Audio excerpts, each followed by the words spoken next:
Now, what I'm working on this morning obviously isn't what we do as a rule. It's not our general jobs. However, this is a customer that came in for his roof wrapping, and he's bought quite a few things from the guys next door at Diversion. Now, he's bought some panels second hand for this car, which you'll see are carbon.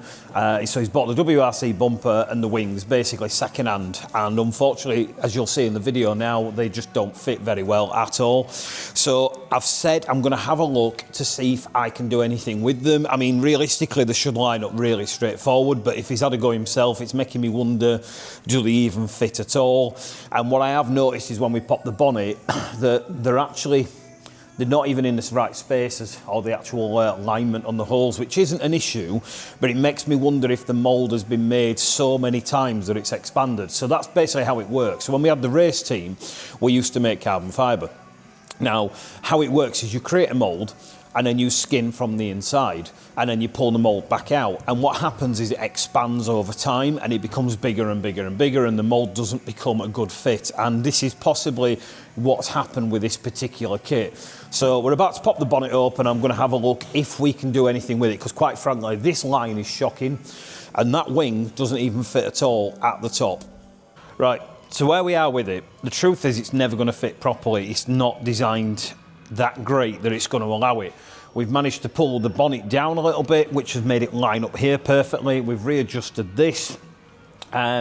These are actually way too high, so what we're having to do is mill them down a little bit, change the hole spacing on it. I mean, it's kind of simple stuff, but if you're not into it, you're not going to know. It's only because we've done it for that many years, but I'm not making out like it's rocket science. But we've literally re-milled all these. We've adjusted all the brackets on the bonnet itself. I've attached the washer jet properly. That's going to take a few hours to set, but that will put on with some really bad silicone.